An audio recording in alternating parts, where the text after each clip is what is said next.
Hello Supers! Mais um dia especial aqui com vocês e no nosso episódio de hoje, conhecido como criador de galinhas. Foi assim que eu conheci e vocês vão também agora ouvir um pouquinho da história de Wagner Crolin. Ele que faz parte do empreendimento da The Prince Flock.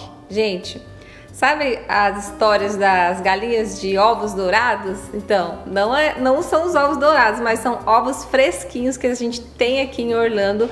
Então, senta aí, assiste aí do início ao final esse vídeo, já deixa seu like, compartilha e vem com a gente aprender porque vai ser muito legal esse bate-papo. Vamos para o nosso bate-papo agora, então.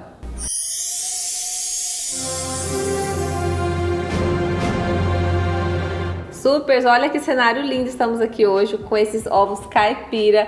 Eu estou hoje aqui com o Wagner, né, Wagner?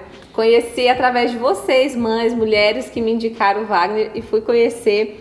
E hoje a gente vai conhecer também a história do Wagner e vocês vão ter o prazer de ter o conhecimento sobre a criação de galinhas, como ele faz tudo isso, como foi a chegada dele aqui nos Estados Unidos, né? Então essa é a introdução que a gente vai começar. Wagner, começa falando como foi o seu vir para os Estados Unidos e toda essa história para ter esse começo aqui. Tá legal, Ana. Nossa história não é muito diferente da história da maioria dos brasileiros imigrantes. A gente estava numa situação de crise econômica intensa no Brasil e eu e minha esposa decidimos imigrar para os Estados Unidos. Nós chegamos aqui em fevereiro de 2018 como estudantes. Então ela foi matriculada no curso de inglês e chegamos dessa maneira nos Estados Unidos. Mais tarde, com a chegada do Work Permit, eu comecei a trabalhar numa fábrica de chocolates e depois no centro de distribuição da CVS Pharmacy, aqui na cidade de Orlando.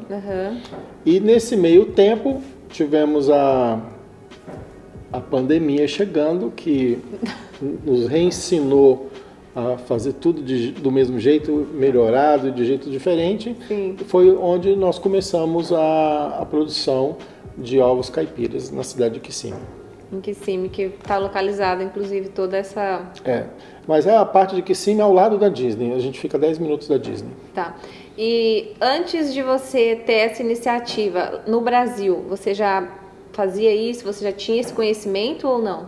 Para os meus amigos, eu costumo falar que eu era um garotinho de apartamento. Assim, até 45 anos de idade, eu só ia para o interior, assim, para o sítio da minha família, para uma festa, um evento ou outro, mas eu nunca... tive trabalho na área rural. Eu vim conhecer realmente, de botar a mão na massa aqui nos Estados Unidos. Nossa, que interessante. Mas e como foi esse despertar para você ter essa iniciativa? Assim, foi uma curiosidade? Teve muitos pontos que me influenciaram. Tudo começou em 92, quando eu fiz um intercâmbio de jovens na Alemanha. E estando lá, convivendo com eles, eu pude aprender como é importante reciclar, reusar materiais. Então, desde os anos 70, por exemplo, os alemães já não usavam sacola de plástico para leite. Lembra a sacolinha do Brasil? Então, desde os anos 70 não tem mais. Então, em 92, a família que eu morei, ela já limpava os vidros antes de colocar para reciclagem. Então, isso tudo eu aprendi na prática, convivendo com eles. Então, essa foi uma primeira influência. Então, me caiu a ficha de qual o nosso papel em relação ao meio ambiente morando numa cidade. Mais tarde, muitos anos mais tarde, eu passei por uma cirurgia bariátrica e nessa minha cirurgia eu fui diagnosticado com câncer de intestino. Então, passei por todos os procedimentos, fui curado pelo câncer e a partir desse momento eu busquei primeiro uma qualidade melhor na minha alimentação e busquei também privilegiar ou ter um tempo de melhor qualidade com a minha família. Então eu comecei a fazer mais cursos e chegando o momento isso foi 2, 3 anos antes da gente mudar para os Estados Unidos. Então chegando a nossa data de tipo um ano e meio antes de mudar para os Estados Unidos, eu comecei a fazer cursos nessa área, porque cursos na área de agricultura. Então eu fiz cursos de apicultura, de horticultura, de hidroponia, de jardinagem, porque eu tinha no meu coração uma vontade de trabalhar com isso em algum lugar do mundo. Eu nem sabia que seria Estados Unidos ainda. E além desses cursos, eu comecei a assistir muitos documentários no Netflix sobre qualidade da alimentação, vida saudável e preservação ambiental e maus tratos dos animais. E um dos documentários que eu assisti me chamou muita atenção de como a indústria de alimentos ela trata os animais de forma cruel. E aquilo mexeu muito comigo e eu falei, talvez seja essa a minha grande oportunidade. De fazer a diferença. De fazer a diferença. E o seu interesse, então, foi a partir daí? O meu interesse verdadeiro começou aí. E aí você começou a se preparar, né? E você já teve, de certa forma, uma visão, mesmo sem saber que ia ser aqui nos Estados Unidos, essa oportunidade. Sim, a visão eu já tinha, que eu gostaria de atuar, levando para as pessoas uma qualidade na alimentação melhor. Porque a qualidade de vida começa na alimentação. E no tempo que você tem disponível para ficar com aqueles que você ama. Exato. Então, esse é o conceito do Princess Flock Happy Chickens. A gente transfere, através de um simples ovo, um estilo de vida, um conceito em que as galinhas são livres, elas passam 10 horas por dia ciscando, então elas não vivem presas em gaiola, e isso faz um grande diferencial. E essa preocupação da sociedade com o bem-estar animal, que começou nos anos 90 na Europa, também acabou influenciando os hábitos de consumo americano. E hoje, para os americanos, cerca de um pouco menos de 10% do mercado total de ovos são ovos de galinhas criadas livres. Uau! E é nesse mercado que a gente está atuando. Exato. O seu diferencial, tanto na forma que você trabalha, né, para chegar a esses ovos assim saudáveis e totalmente diferente. Explica um pouquinho mais sobre isso, como que funciona? Bom, a gente busca fornecedores locais. É um pouco complicado porque são vários fatores que influenciam um pequeno produtor de ovos em Kissimmee, no estado da Flórida. Primeiro que o mercado de grãos, ele é um mercado dominado por 4 famílias. Então são empresas familiares, são gigantes que faturam quase $1 trilhão por ano. Então o mercado é um oligopólio. Então são poucas empresas que detêm o mercado de grãos no mundo. E nos Estados Unidos nós estamos na pontinha da Flórida aqui embaixo, certo? No mapa. E a produção de grãos, ela ocorre no meio oeste americano. Então nós eu estou nesse business há 2 anos e somente agora com 2 anos é que eu consegui identificar fornecedores locais de grãos que tem uma qualidade em que eu possa levar isso para frente, para continuar oferecendo ovos de qualidade para os nossos clientes. E nós temos o privilégio, né, Super, de poder ter isso aqui nos Estados Unidos, aqui na Flórida, ele atende toda a região, entrega em casa, né, Wagner? Sim. E tem a facilidade de vocês chamarem no direct. Então, assim, pra gente isso é surreal. Principalmente quem valoriza uma alimentação saudável, né? Ter todos esses requisitos. E como você adquiriu esse aconchego, assim, essa aproximação com os animais? Porque eu vejo no seu Instagram, eu fico rindo às vezes, mas eu acho muito legal a forma que você tem isso com eles. Como que você desenvolveu isso também? Gente, é igual filho, né?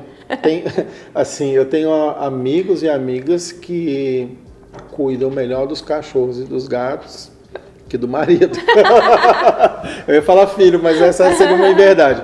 Mas, então, assim, no dia a dia a gente acaba aprendendo muito com o próprio animal, porque ele segue os instintos dele. E a gente, como, digamos assim, o dono do negócio, ou o líder do rebanho, você observa um determinado comportamento, você ajusta um jeito de fazer a coisa em função para que os seus animais eles possam exercer o instinto natural deles. Por exemplo, coisas simples, mas as galinhas, na hierarquia, na pirâmide alimentar, elas estão embaixo da cadeia alimentar, porque todo bicho come galinha. A galinha não come ninguém, é só minhoca. Mas ela perseguida. Ela é o animal mais ameaçado, um dos animais mais ameaçados no planeta desde sempre, desde a pré-história. Porque ela não tem presa, ela não tem dente, ela não é grande, ela não ataca ninguém. Ela é muito inofensiva, por isso que ela foi domesticada. Uau. Por isso que nós Aprendi agora por aqui, isso ó. que ela, ao longo da história, por isso que nós comemos ovos hoje, porque o homem ele conseguiu domesticar as galinhas. Então, ela tem dentro dela esse instinto de ataque. Todo mundo está atacando ela. Então, tudo que muda no sistema de produção afeta diretamente a qualidade e a quantidade de ovos. Então, se eu faço uma mudança estrutural na granja, por exemplo, eu mudei um comedouro de lugar, as galinhas já mexeram, alguém vai vir me atacar. Se eu faço qualquer mudança de clima, quando esquenta demais, a produção de ovos diminui. Quando esfria demais, a produção de ovos diminui. Quando chega essa época do ano agora que está entrando no outono, elas começam a mudar a pena dela. Então as penas velhas vão caindo e vai surgindo as penas novas para ela se preparar para o inverno que está chegando. Porque a gente não cobre galinha com cobertor, ela tem as penas dela. Então tudo isso a gente vai aprendendo com o dia a dia. É óbvio que eu fiz cursos no Brasil, eu fiz cursos aqui nos Estados Unidos, eu leio muito, eu tenho vários livros sobre o assunto, então quando eu percebo que tem alguma coisa pontual que eu não aprendi de ouvir, de assistir um vídeo, de um curso, eu corro lá, olho no Google, olho nos livros e esse aqui é um problema, é uma doença, eu preciso curar da doença. Como que a gente cura de doença? Com remédio, aí você pega e trata. Agora, no dia a dia, é um pouco de jogo de cintura de ir aprendendo com elas no dia a dia. A gente é um time. Legal, isso aí mesmo, tem que estar sempre aprendendo. Vamos falar do diferencial dos seus ovos, né? Desses daqui e dos que vão para as prateleiras do mercado, aqueles brancos. Para quem é totalmente leigo do assunto, fala pra gente a diferença dos ovos que estão lá na prateleira do supermercado para os ovos caipiras. Fala aí pra gente.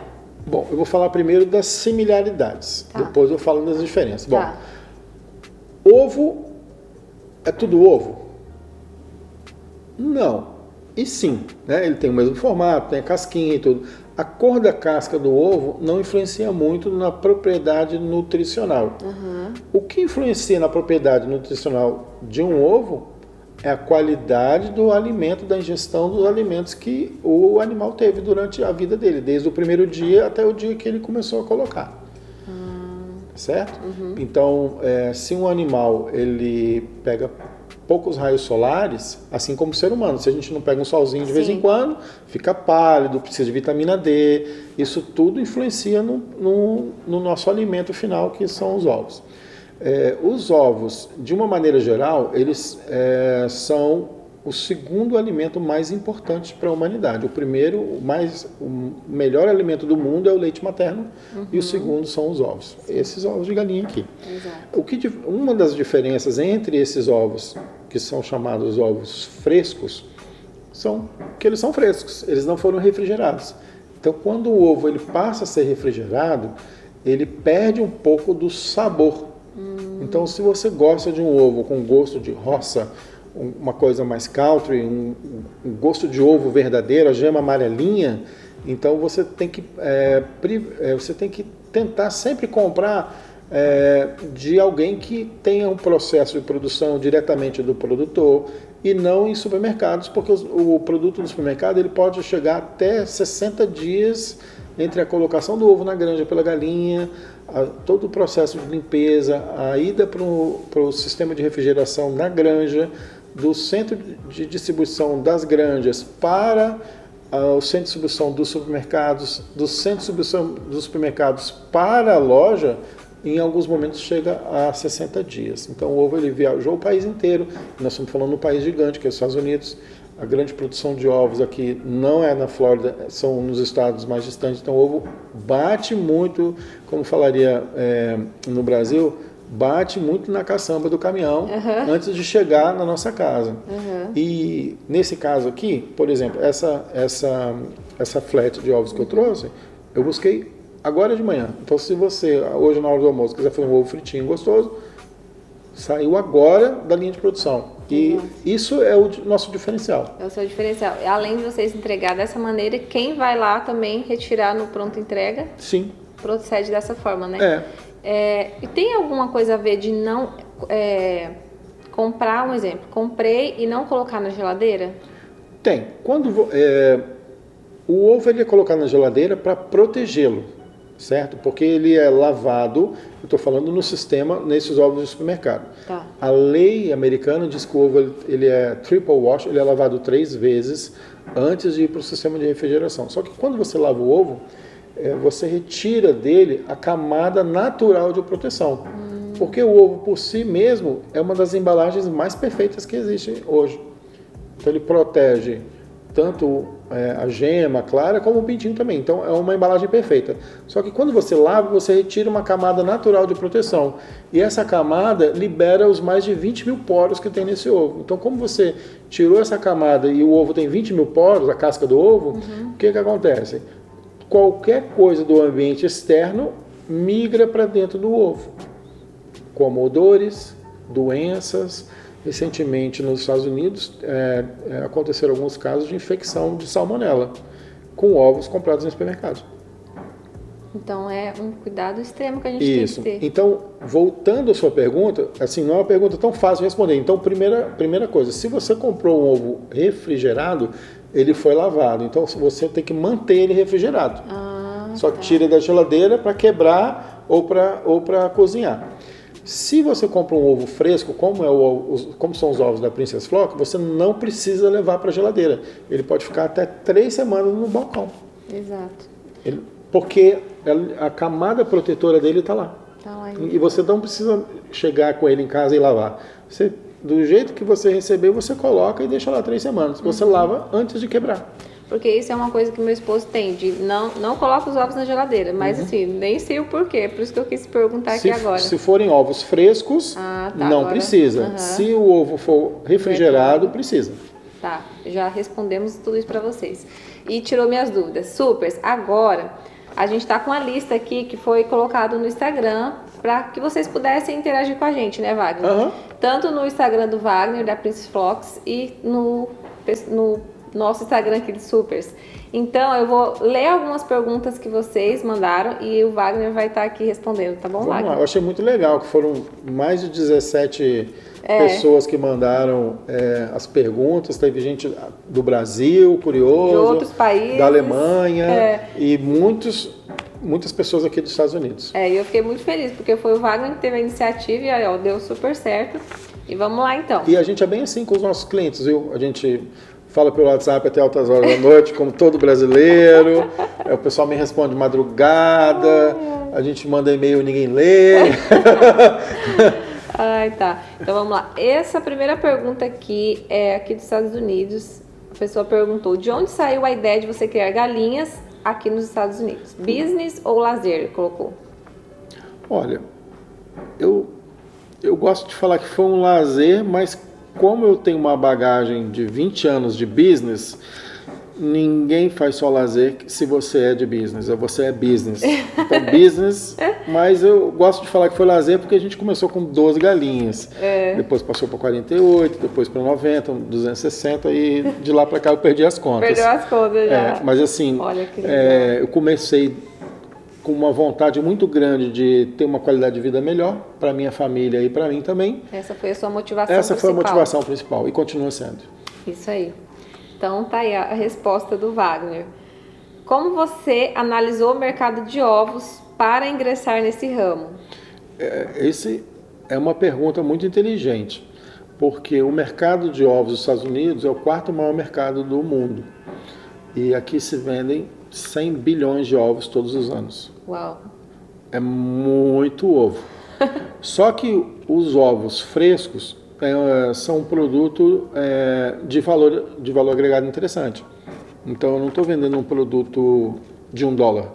A gente está vendendo um produto que tem um valor agregado interessante, porque é um produto diferenciado. Se você experimenta esses ovos caipiras, criados no sistema caipira brasileiro aqui nos Estados Unidos, e um ovo tradicional, a pessoa nunca mais vai querer comprar ovos no supermercado. Então tem um valor agregado e a pessoa reconhece e paga mais caro por isso. É muita diferença. Agora tem outra aqui. Eu não estou falando o nome das pessoas, mas vamos continuar aqui. Qual o tamanho em centímetro do maior ovo já produzido por aí? Bom, quando eu era menino pequeno lá em Barbacena, logo quando eu comecei, Eu cheguei um dia nos ninhos e achei um ovão desse tamanho assim, ó. Acho que tinha uns 6 ou 7 centímetros. E eu cantei de galo, falei, nossa, que ovão, coitado da galinha, os amigos falando, aquela brincadeira toda e tudo. Aí, menino, depois eu fui perceber que foi um pato selvagem, uma pata selvagem que comeu a ração da galinha e deixou o ovo para lá, era um ovo de pata. Mas assim, ovo de galinha mesmo, das nossas galinhas, de vez em quando acontece ter um ovo de gema dupla. Então, eu acho que foi um ovo de uns 5 centímetros, 6 centímetros na palma de uma mão de uma criança inteirão. Assim. Olha, então é isso aí. Não confunda igual o Wagner, viu, gente? O tamanho. Marinheiro de primeira viagem, né? Esse foi o Dr. Diego, eu conheço também ele no internauta. A outra pergunta, vocês entregam no Metroeste? Sim, a gente tem rotas de entrega aos sábados pela manhã e entregamos no Metroeste. Como se proteger de alguma doença que possa prejudicar a criação?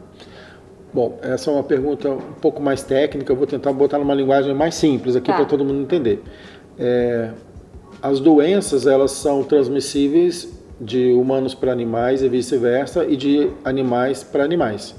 Então, o primeiro ponto num sistema de criação é você não permitir o convívio entre os animais de criação e animais selvagens. Pato, marreco, outras aves que voam, aliás, todas as aves voam, mas outras aves ao redor não podem ter contato com seus animais porque eles são os grandes transmissores das maiores doenças. E além disso, nós temos um calendário de vacinação desde o primeiro dia do nascimento do pintinho até os 2 anos de vida útil de uma galinha. Nós temos um calendário de vacinação que a gente executa conforme essa programação. Legal. Muito bem, então tá aí a resposta. Qual a quantidade mínima de galinhas para produzir ovos suficiente para sustentar uma família? Bom, depende. Se você mora numa cidade como Orlando, a cidade de Orlando permite, nas leis de ordenanças municipais, que qualquer família possa ter 4 galinhas no seu quintal. Então, 4 galinhas, colocando entre 3 e 4 ovos por dia, é uma quantidade de ovos interessante, morando numa cidade. Se você mora na área rural, essa regra ela é diferenciada, né? Ok, muito bem, gente. Então é isso aí, ó. Eu nem sabia. E quem quiser saber mais sobre o começo, para começar a produção de ovos em casa, criar galinhas e tudo, me chama no privado, me manda um WhatsApp, que eu vou ter o maior prazer em compartilhar. Vocês podem ir lá em casa fazer um curso intensivo com 1 ou 2 horas. Eu explico todos os segredos, o pulo do gato e tudo, para que vocês possam seguir. Começar. Porque às vezes a pessoa tem essa vontade. Que é muito legal. Quanto tempo leva desde a compra do pintinho até ele começar a produzir ovos? Entre 20 e 22 semanas. 20, 22 semanas? Sim. Comprei o pintinho, começa... O pintinho nasceu hoje, em 22 semanas a pintinha começa a colocar ovos. Nossa, que legal. Vale a pena usar chocadeira para acelerar a quantidade de galinhas na sua granja? E quando usa chocadeira, nasce muito pintinho macho? Bom, essa é uma pergunta super técnica. Mas quando a galinha choca os ovos, ou a chocadeira choca os ovos, 50% nasce macho, 50% nasce fêmea. O macho é um problema, porque o macho lá na frente ele não coloca ovos. Então, se você tem um negócio voltado para a venda de ovos, que é o nosso caso, pintinho macho é prejuízo. Então, como que eu faço para evitar isso? Eu compro pintinha nascida já de grandes aviários do centro-oeste, da região norte dos Estados Unidos, só fêmeas, que aí eu não perco o tempo. Agora, a resposta técnica sobre chocadeira é... quando a galinha, se você tem 10 galinhas, cada uma chocando 10 ovos, são 100 ovos a serem chocados simultaneamente. Só que a galinha, quando entra no choco, que demora 21 dias, essas 10 galinhas deixam de produzir 14 dúzias de ovos. 14 dúzias de ovos, $5, $70 de prejuízo, porque você não tem os ovos, você não vende essas 14 dúzias, certo? Então você deixou de vender, você está perdendo dinheiro. Só que quando a galinha choca, dessas 100, 50 vão nascer pintinho. Então, 50 galinhas em 2 anos produzem 250 dúzias de ovos. Vezes 5, $12.500 que o produtor deixa de vender em 2 anos. Nossa. Em função de ter colocado os ovos para chocar na chocadeira ou embaixo da galinha. Uhum. Então, para quem está começando, pequenos produtores como a gente e tudo, não é vantajoso você ter uma chocadeira, ou 2, ou 10, porque todo centavo conta. Então, é uma luta diária para manter os preços baixos. Uhum. Então, a gente vende os produtos no mesmo preço há 2 anos. Eu não aumentei preço até agora. Uhum. Porque eu não acho certo aumentar preço. Então, eu prefiro estrangular o fornecedor, mudar de fornecedor, rodar mais 2 horas para buscar ração num lugar mais barato, fazer minha própria ração, do que simplesmente repassar para o consumidor um aumento de preço. Então, enquanto eu conseguir manter os mesmos preços, eu vou manter. Só que isso aí está cada vez mais difícil. Então, agora, para as grandes granjas, eu estou falando de produção de 200 mil pintos, 300 mil galinhas. O maior produtor de frangos nos Estados Unidos tem 43 milhões de galinhas. Uau. Uma única empresa. Então, essa empresa, ela tem acesso à tecnologia para que os ovos das chocadeiras deles nasçam só fêmeas. Então, mas que é muito distante ainda do pequeno e médio produtor. Sim. Uma pergunta que não está aqui, mas qual o valor inicial de investimento que uma pessoa precisa para começar a criação de galinhas? Olha, Em média. Gente, com $100 você começa a criar galinhas em casa.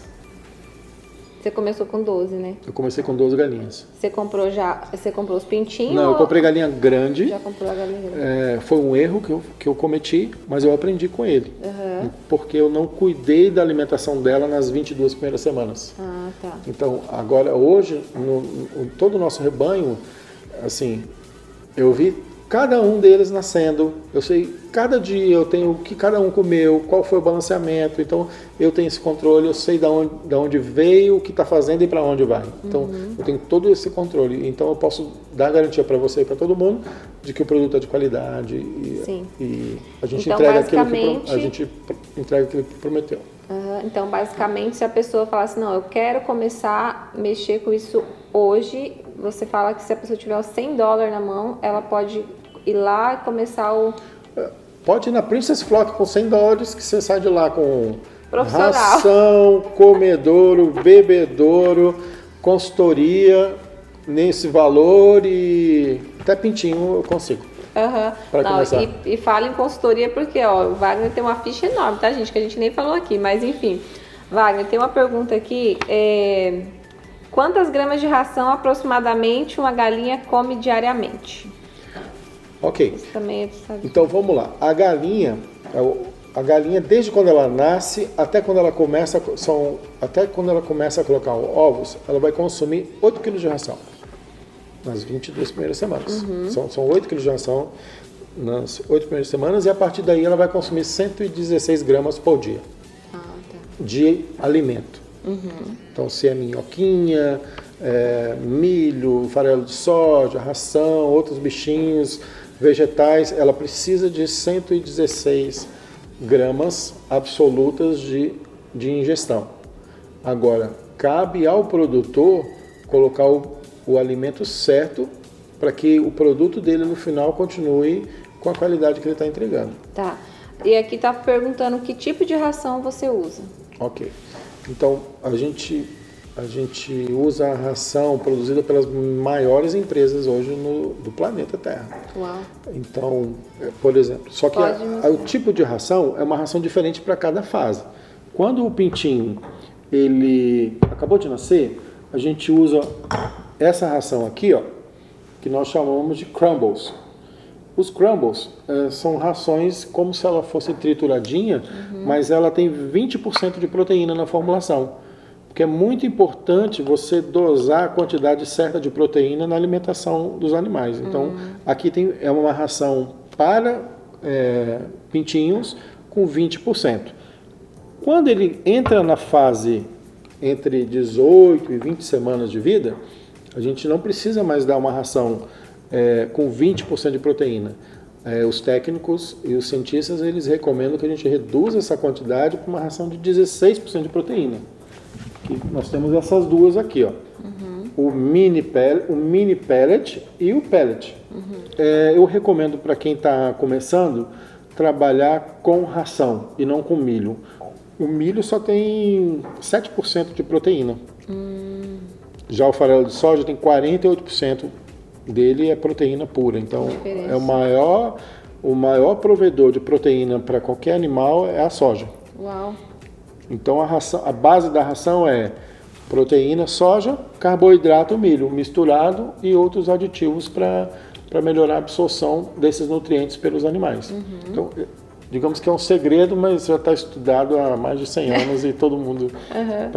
Para quem não conhece nada é uma novidade, mas para quem mexe com isso é milho e soja. Agora, só milho é prejuízo para quem tem uma produção de ovos, porque quando você diminui a quantidade de proteína das galinhas, ela coloca menos ovos. Então, o ponto de equilíbrio são 16% de proteína na formulação. Ok, gente.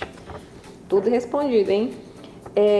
Gostaria de saber como faço para tirar minhas galinhas do choco. Esse é um problema. Lembra que eu acabei de falar, né? Que a galinha, quando entra no choco, ela fica 21 dias sem produzir ovos. Então, tem uma técnica brasileira. O americano não vê, a gente não vê os americanos fazendo isso. Que quando a galinha entra no choco é o seguinte: você pega um balde de água ou uma bacia de água bem gelada e dá um banho na galinha que está no choco, para dar um choque térmico e ela diminuir a temperatura, porque quando ela entra no choco, a natureza dela, ela para de comer, para de beber água para ficar protegendo a temperatura do corpo dela, aumenta para que ela possa esquentar o ovinho para vir a vida dele depois através do pintinho.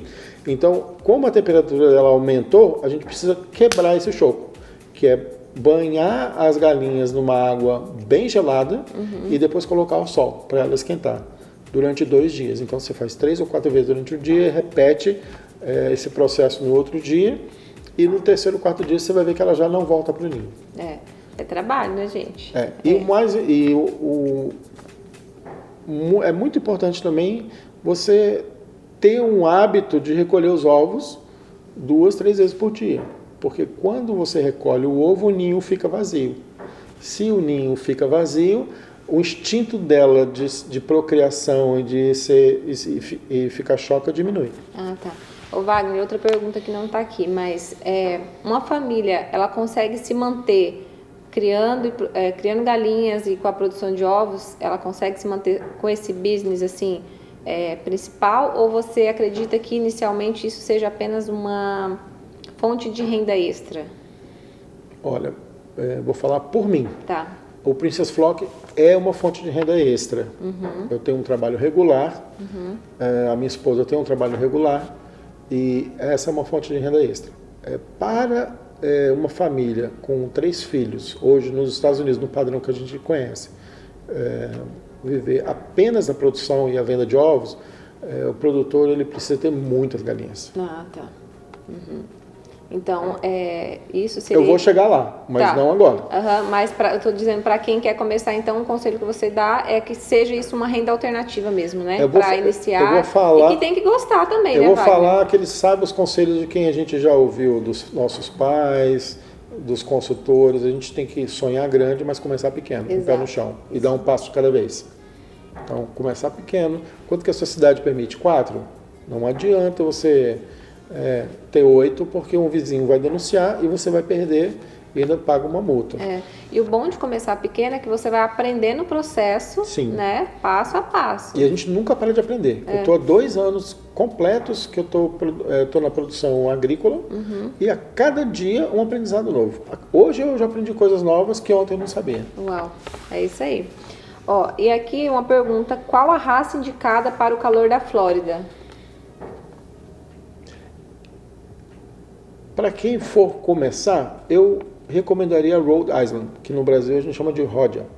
Foi uma raça, é uma raça desenvolvida no estado de Rhode Island nos anos 30, que foi exportada massivamente para o Brasil, e a Embrapa usou essa raça para fazer uma das matrizes das grandes galinhas da Embrapa no Brasil. Então a Rhode Island é uma super raça adaptada ao clima quente. E tem também a Black Australorp, que é uma raça desenvolvida na Austrália. E eu tive muita satisfação em trabalhar com essa raça também, porque a minha linha de raciocínio foi: Austrália é quente para burro, não chove, parece a Flórida, qual é a raça de lá? Essa aqui, vou tentar, e me dei muito bem. Que bom. É uma galinha preta, linda. Então é isso aí, gente, já anota aí. Se vocês tiverem dúvida do nome certinho, eu passo depois. O Wagner passa para vocês. E esses produtos que estão aqui são os que você alimenta as galinhas, certo? Sim. Fala os nomes, que daí a gente pode deixar disponível para quem está nos assistindo. Inglês ou português? Pode falar em inglês o que está aqui, né? Que daí para quem está aqui fica mais Whole fácil. corn. Que é o milho, né? Milho inteiro. Cracked corn, milho quebrado. Worms, que são larvinhas. Que você tem fazendas que produzem isso, a gente compra nos bags. Os pellets. Soy meal, farelo de soja. E os crumbles, para os pintinhos. Eu trouxe também uma amostra de hay, que é... esqueci o nome em português. Feno. Tá. E lasquinha de pinho para fazer o ninho para as galinhas colocarem os ovos. Legal. Então é isso, a gente vai deixar tudo disponível para vocês aí, gente. E as outras perguntas aqui que foram similares, então já foram todas respondidas. Eu quero muito agradecer a cada internauta, a cada participante, tanto aqui dos Estados Unidos, do Brasil. Tem uma aqui que eu não li, porque eu não entendi. Você que vai ter que... Essa daqui, ó. Eu não sei nem de que país que é esse aqui, essa bandeirinha. É da Alemanha. Como você protege suas galinhas? A natureza pode ser bem perigosa, isso é verdade. São muitos predadores e eu fiz uma lista aqui com mais de 20 predadores. Que começa com o cachorro do vizinho, com o gato do vizinho, mas tem o gato do mato, tem a raposa, tem urso, tem cobra, tem rato, gambá, fuinha, raccoon, alligator. Esses são os que têm pé e andam, que eles vão tentar entrar no galinheiro, eles vão tentar puxar a tela, rasgar a tela, eles vão fazer ataques, geralmente quando você não está presente, de madrugada, no finalzinho da madrugada ou bem à noite. São os animais sorrateiros. Agora, tem também os predadores que voam: gavião, águia e coruja. Então são muitos os predadores. Então, como que o conceito da proteção dos animais são... eles vivem soltos durante o dia e presos à noite. Então nós temos um galinheiro que lembra um pouco aquela estrutura de granja do Brasil, com telas médias e telas pequenas, coberto embaixo de uma árvore para diminuir a temperatura, com ventiladores para circulação de ar, com água à vontade, com comida à vontade durante todo o dia e a noite. Interessante. Então é isso, pergunta respondida. E Supers, eu quero muito agradecer, a participação do Wagner, da empresa. Hoje ele veio todo também uniformizado, da Princess Flock, agradecer a família deles, que está fazendo esse bem-estar aqui para a população americana e brasileira, que a gente está muito feliz com tudo isso. E Wagner, deixa uma mensagem para quem está desejando iniciar, porque assim, conhecendo um pouquinho da sua história, a gente sabe a motivação que te trouxe a isso, o despertar para começar tudo isso, mas a gente vê que não é fácil, tudo tem um trabalho, tem um processo, tem um estudo. E que mensagem você deixa para as Supers hoje que deseja iniciar um negócio de criação de galinha como você começou? Eu vou falar um pouco, além de criação de galinha, eu vou falar do todo. Nós brasileiros, por natureza, nós somos muito empreendedores. E estamos vivendo num país em que o americano é altamente consumista. E esse americano de renda e com dinheiro no bolso, ele está disposto a pagar mais caro por um produto de qualidade superior, por um serviço de primeira. Então, você não precisa entrar no mercado para colocar um preço barato. Você pode ter um produto que agregue valor a família, a vida do seu cliente com produto de melhor qualidade. Sempre opte a ter um produto de qualidade superior do que um preço, do que você trabalhar preço. Uhum. É sempre dar o melhor, né? Sempre dar o melhor que está fazendo. Ô Wagner, e outra coisa que eu esqueci de perguntar também, que teve até inclusive amigas que perguntaram sobre galinha.